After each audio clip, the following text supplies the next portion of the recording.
Rabbi shrah li sadri wa yassir li amri wahlul 'uqdatam min lisani yafqahu qawli. Apa khabar anak-anak semua? Bertemu kita lagi pada hari ini dengan topik ibadah tahun 4 dalam skop azan dan iqamah.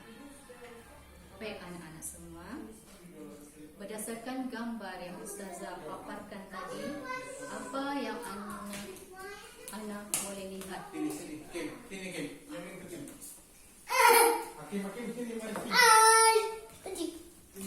Ya anak-anak, untuk kita berjaya di dalam kehidupan, kita perlu menyediakan bekalan yang cukup ya. Tidak kira apa bekalan atau amalan sekalipun di dalam kehidupan kita seharian. Amalan yang kita buat akan menjadi rutin dan menjadi kebiasaan kita. Jika kita lihat dalam contoh yang Ustazah berikan, pelaburan yang besar akan mendapat ulangan yang besar pada masa akan datang. Begitu juga sebaliknya. Jika anak-anak melabur dengan jumlah yang sedikit pada masa hadapan, begitu juga dengan amalan ibadat yang kita lakukan dalam seharian. Ya anak-anak, jika anak-anak solat 5 waktu sehari semalam, besar ganjaran yang Allah Subhanahu wa taala berikan, insya-Allah. Begitulah tadi Ustazah dapat selitkan sedikit sebanyak tentang paparan dan rahsia tabungan yang boleh kita kaitkan dengan amalan ataupun ibadah solat kita seharian. Baiklah, berbalik kepada topik kita pada hari ini berkenaan dengan pengertian iqamat. Kita perhatikan gambar raja yang Ustazah paparkan di hadapan. Melalui gambar yang Ustazah paparkan ini adalah menggambarkan seorang lelaki yang sedang melafazkan iqamat. Ya anak-anak, apa itu iqamat? Ya, iqamat ialah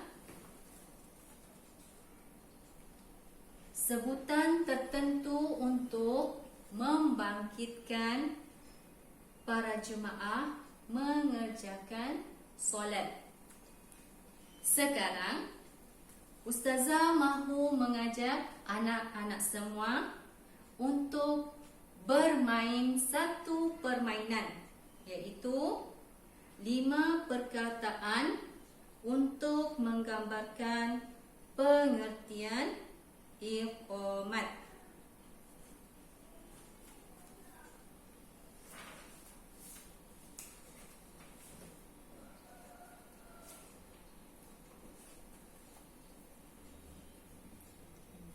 Ini dia perkataan yang Ustazah sebutkan tadi. Mari kita lihat sama-sama apa yang dimaksudkan dengan Ustazah tadi ya. Yang pertama, iqamat tidak diselang dengan diam. Yang kedua, pendek sahaja. Yang ketiga, dilakukan dengan cepat. Yang keempat, tidak menyaringkan suara. Dan yang kelima, sebutan dilaungkan setiap 2 kali.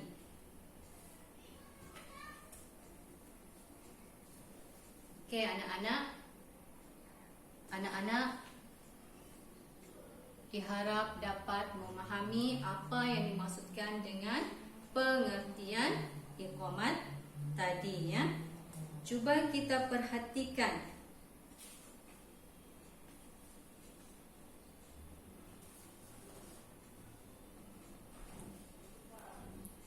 Iqamah ataupun iqamat juga disebut dengan qamat, iaitu seruan dengan lafaz ucapan atau bacaan tertentu yang dilakukan ketika sudah hampir mendirikan atau memulakan solat. Iqamat juga bertujuan untuk memberitahu bahawa solat akan dimulakan dan mengajak mereka yang telah hadir supaya bersedia memasuki saf untuk melakukan solat. Hukum solat. Bagaimana hukum solat kelas ataupun anak-anak sekalian? Hukum melafazkan iqamat ini adalah sunat muakkad ya. Ya anak-anak sekalian, Rasulullah sallallahu alaihi wasallam pernah bersabda, jika dilakukan iqamat untuk solat, maka dibukakan pintu langit dan dimakbulkan doa. Hadis riwayat Ahmad. Sabda Rasulullah sallallahu alaihi wasallam lagi, ada dua waktu tidak ditolak doa orang yang berdoa, iaitu ketika iqamat solat dan dalam barisan jihad pada jalan Allah. Hadis riwayat Ibnu Hibban.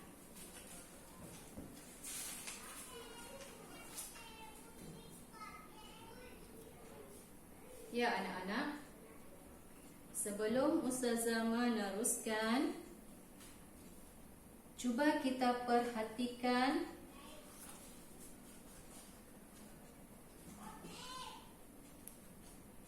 contoh-contoh soalan yang Ustazah ingin paparkan di sini.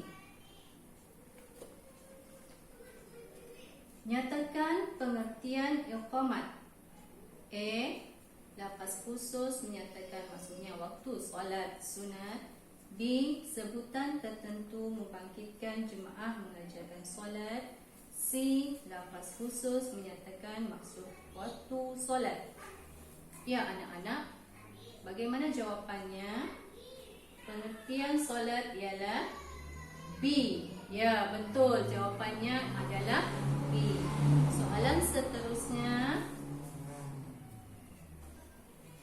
iqamat dibaca ketika masuk waktu solat, hendak mendirikan solat.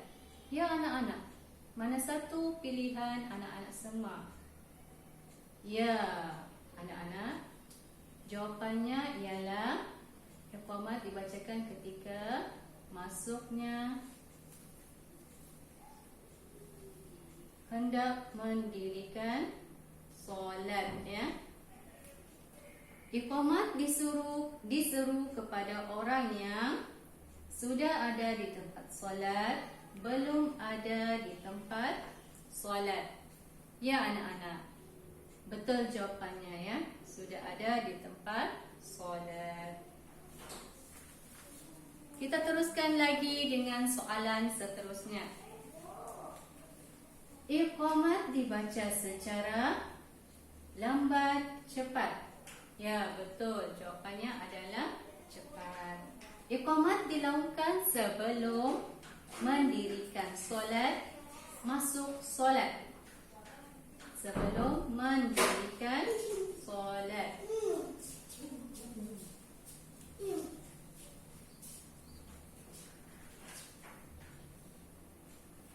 Soalan seterusnya hendaklah dibaca selepas melafazkan iqamat.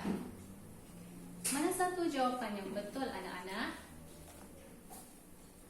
Ya, jawapannya ialah doa.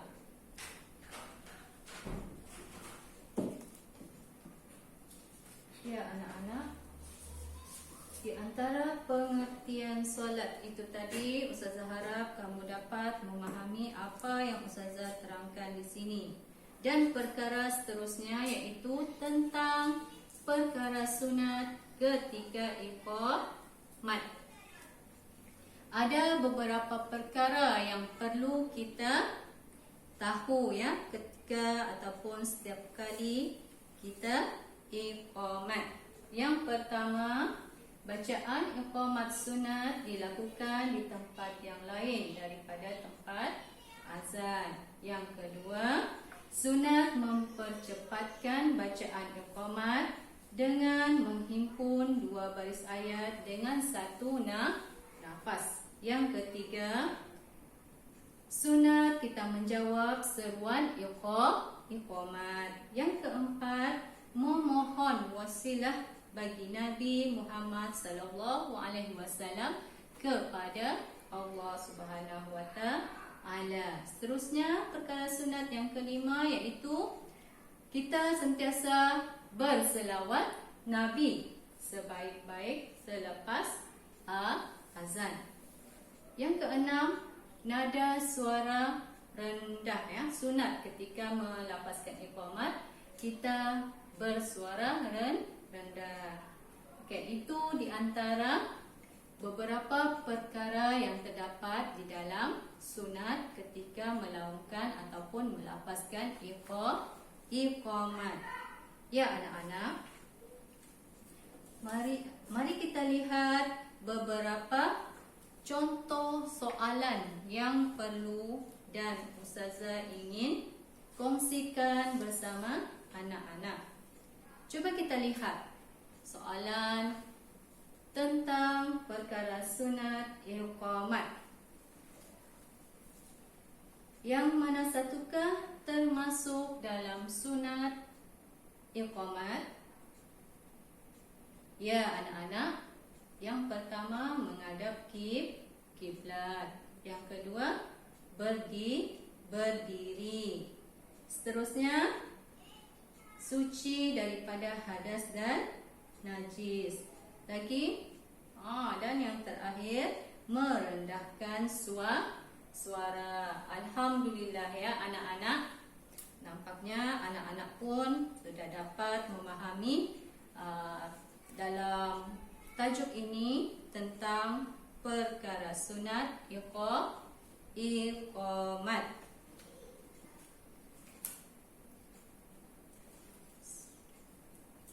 Sebagai kesimpulannya, Ustazah harap anak-anak dapat mempraktikkan ataupun melakukan dan mengamalkan setiap kali perkara sunat yang kita telah pelajari pada hari ini.